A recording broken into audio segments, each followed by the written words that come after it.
Good afternoon, everybody.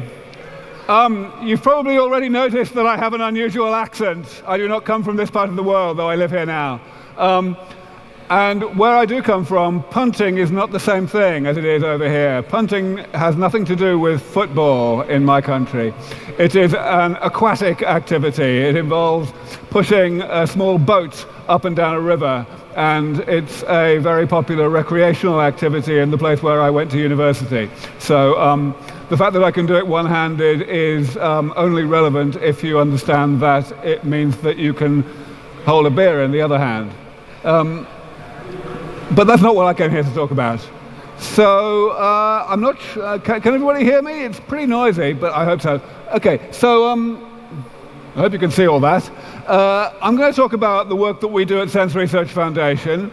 I don't have very long, so I'm only going to be fairly introductory, but I hope I'm going to be giving you an idea of the kind of reason why this work is important and why we feel that we are making a good contribution to it.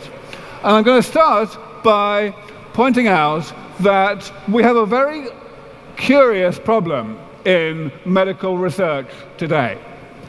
The problem is that even though for more than 100 years we have been pretty successful, at least in the industrialized world, at controlling and eliminating the various diseases that tended before then to kill an awful lot of people early in life, such as diphtheria and tuberculosis and so on, the infectious diseases, nevertheless we have been spectacularly unsuccessful in postponing the ill health of old age and keeping people in a good state of health when they were born a long time ago. So people don't ask this question often enough. Why is this? What is the difference between the health problems of early life and the health problems of late life that has resulted in this huge disparity in the progress that medical research has made against the two? Now, most people get this wrong. So I'm going to go from the top and give you a very clear explanation of why that has happened, and that's going to lead me to what the solution is going to be. The first thing we need to understand is what aging is in the first place. Aging is actually something that most people think is a mystery. Most people think it's some kind of enigma that we totally don't understand. That's not true. We do understand what aging is. Aging is the accumulation of microscopic damage in the body, molecular and cellular damage. And it's damage that occurs as an intrinsic, inevitable side effect of the way that the body works. Now, that is exactly the same definition that I would give you if you asked me to define aging of a car or an airplane. It turns out that, yes, aging of living organisms is, at least fundamentally, the same thing as aging of simple man-made machines. And the consequences of aging are also the same, in the sense that a machine like a car or whatever is built to tolerate a certain amount of that damage that it does to itself in the course of its normal operation. And that's why cars don't start to fall apart until they've been on the road for quite a while, for several years. Similarly, the body doesn't fall apart until it's been on the road for a few decades. And that's just the way that machines are always set up.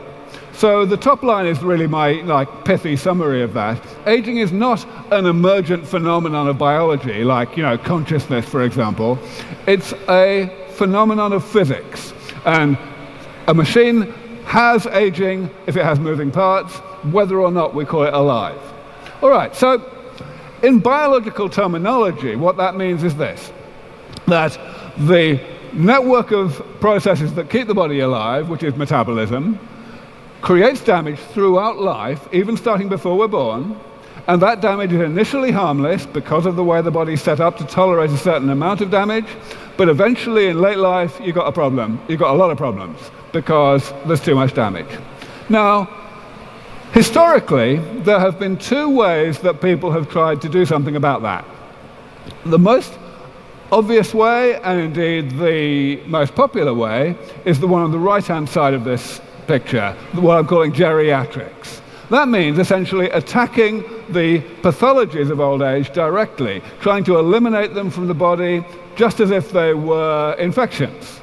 And, we haven't really done very well with that. We have only very modestly postponed the ill health of old age by that kind of approach. The other approach, which started to arise maybe 100 years ago as a result of people noticing that the geriatrics approach was not working, the other approach I'm going to call the gerontology approach. And that basically says, let us clean up our metabolism. Let us kind of slow down the rate at which metabolism generates this damage in the first place. And thereby, of course, we will postpone the age at which the damage reaches the point that's bad for you. So, in other words, basically what I'm saying here is you can split the process of aging up into two sub-processes, metabolism creating damage and damage creating pathology. And in order to achieve the objective, which is to unlink metabolism from pathology, to stop us from getting sick when we get old, we can either combat the left-hand process, where metabolism generates damage, or we can combat the right-hand process, whereby damage generates pathology. Fine so far, except that, as you know, it's not fine at all, because we have made no progress against the ill health of old age to speak of. Why is that? Well, the fundamental reason why we haven't made much progress in geriatrics is this. You don't have to read this slide, don't worry. The idea is simply, an awful lot of different things go wrong with us late in life, and they go wrong at more or less the same time, and they exacerbate each other. It's really a bit of a non-starter. And so most people think, well, basically the reason geriatric medicine doesn't work is the sheer complexity of the whole phenomenon. Unfortunately, the gerontology approach has the same kind of problem. This is metabolism, or to be more precise, this is a simplified diagram of a small subset of what we know about how metabolism works.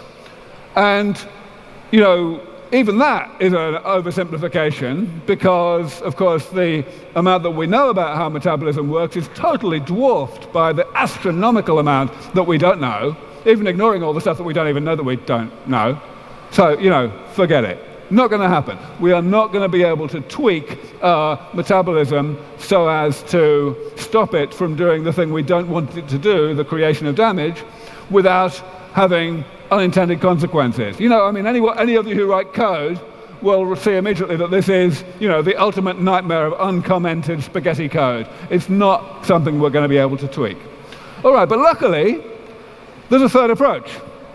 So far, I have kind of made you think, perhaps, that the only ways to unlink metabolism from pathology would be to combat either the left-hand component process or the right-hand component process. But no, there's a third way, which I'm going to call the maintenance approach. And that is simply not to actually combat either of those two component processes, but rather to uncouple them from each other, to go in and periodically repair the damage so that even though metabolism is generating damage at the normal rate, it never actually reaches a level of abundance that is enough to cause the pathology. If we do that, then we can leave both of the component processes alone, and that is huge from the point of view of actually developing such medicine. Because what it means is that we are sidestepping our ignorance of all of this. We don't need to understand the complexity of metabolism in this approach because we're not proposing to mess about with metabolism. We're proposing to leave it alone, let it do what it normally does. Similarly, we don't need to understand the complexities of pathology because we know that the pathologies only happen when there's too much damage, and we're not going to allow there to be too much damage. So this is a huge win technologically. Question though is it enough of a win? Well, it's looking good if we go back to the point I made at the beginning about aging being a phenomenon of physics and being essentially the same thing in a car as it is in you and me. If we look at cars, we can see that this works. Here's a car that's 100 years old. Now, this car did not become 100 years old by being designed to last 100 years. It was designed probably to last 10 or 15 years at the most. And yet here it is. How? Only reason this car has lasted so long is because of preventative maintenance. Exactly the approach I've just talked about. Periodic repair of the damage that was happening to the car as a consequence of its normal operation before the damage got to the point where the doors fell off and so on. That's what we do to keep machines going beyond their warranty period. So that's good news. It means it ought to work for really complicated machines like you and me. Now the question is, why do I have to give these talks? Why do I have to actually get up and say this, which I've been saying for the past 15 years? I believe that the fundamental reason is because people don't want to get their hopes up. What I've just said to you so far probably makes a lot of sense, but that doesn't mean that you know that I'm right. It just means that you know that I might be right.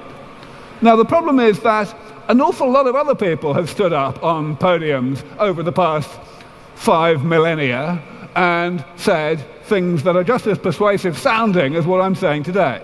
And they've all been wrong. We have been doing our level best as a species to bring aging under medical control since the dawn of civilization, because we know how horrible it is, and our progress has been limited, shall we say.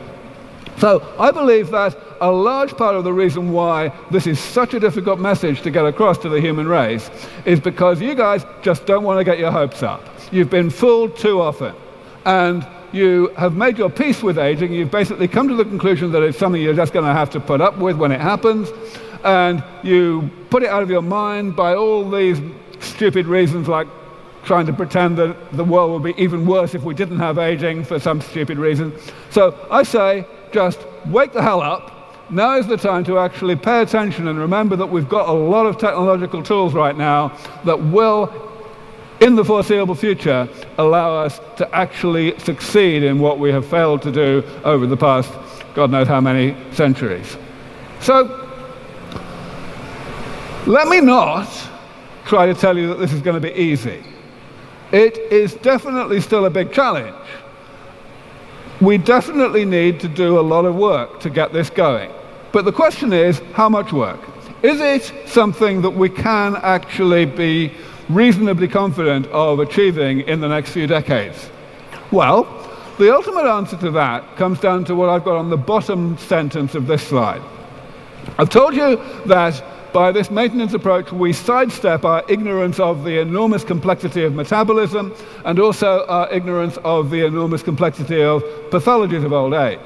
But what we certainly do not sidestep is the complexity of the damage itself, the intermediates, the things that eventually drive the pathologies. Now, therefore, it's very important indeed to determine how complex that damage actually is and to see whether we do have a realistic chance of getting our arms around it. And here's the great news. There are several pieces of good news on this slide. I'm going to go through them one at a time. The first piece of good news is that there are only 7 rows in this table. In other words, we can divide the problem of aging, the various types of damage that we have, into just 7 major categories, which are the things on the left. Things like cell loss. What is cell loss? It's simply when cells die and they are not automatically replaced by the division of other cells. That's all it is, right?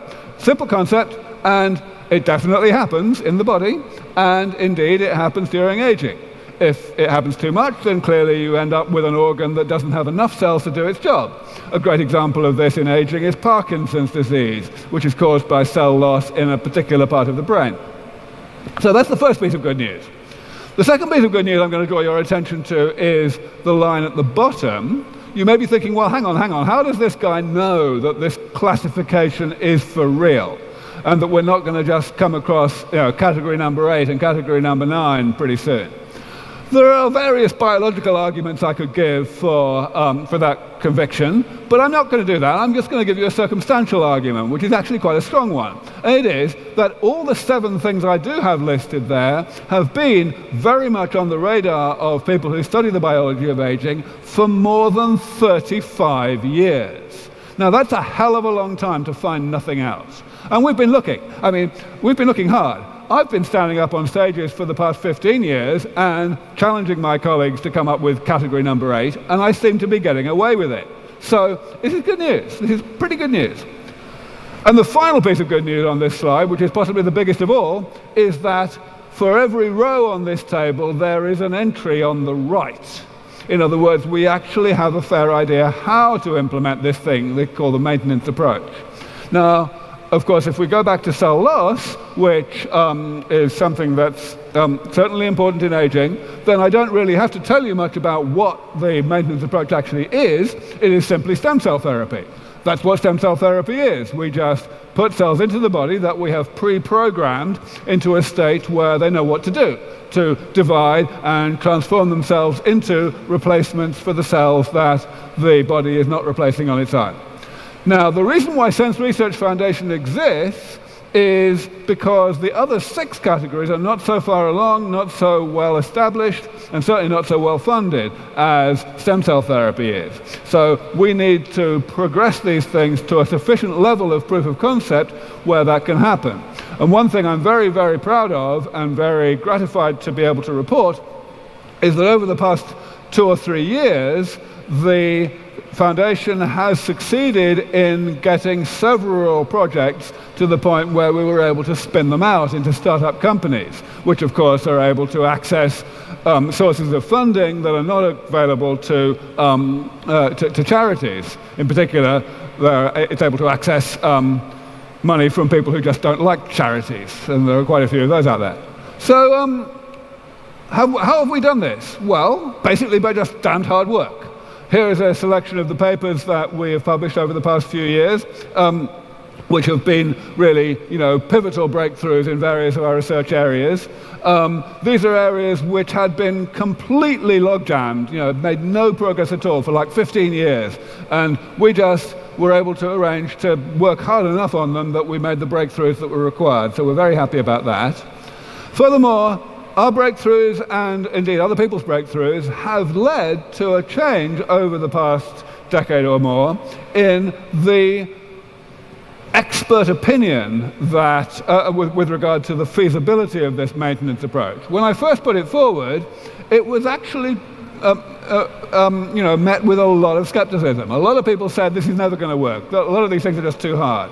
But people aren't really saying that anymore. This is our scientific advisory board, 30 people who are all world leaders in their various scientific disciplines, and they're all very much signed up to the damage repair approach, so that's nice. Moreover, what's even more gratifying is that other people are reinventing this whole idea and pretending it's original. So this paper here came out 5 years ago, and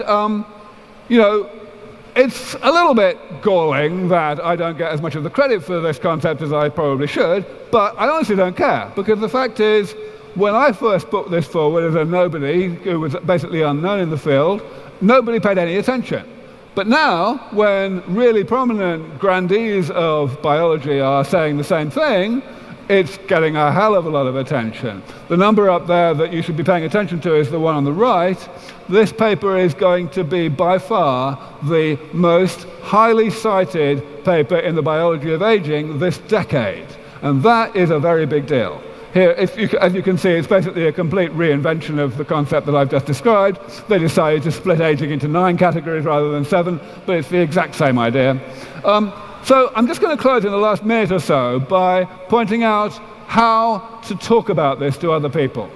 You may have the impression that I'm all about trying to get people to live forever. And I certainly would not object to people being able to live longer. But the key thing we want to emphasize here is that longevity does not happen just on its own. Longevity is a side effect of being healthy. Being sick is risky. You will die soon if you stay sick. And that's not going to change. So the goal here is to keep people healthy, and yes, they will on average live longer as a result. And yes, we think it's a good thing.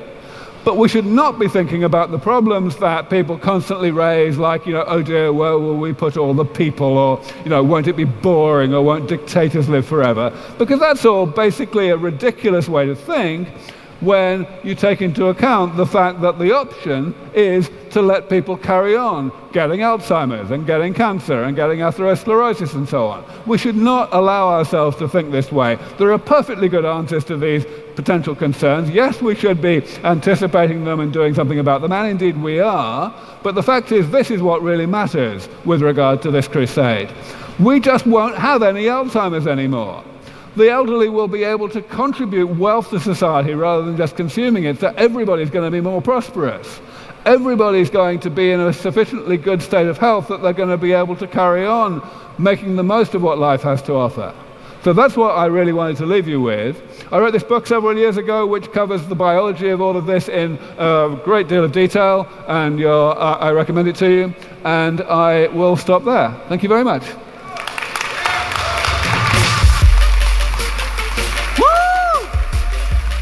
All right.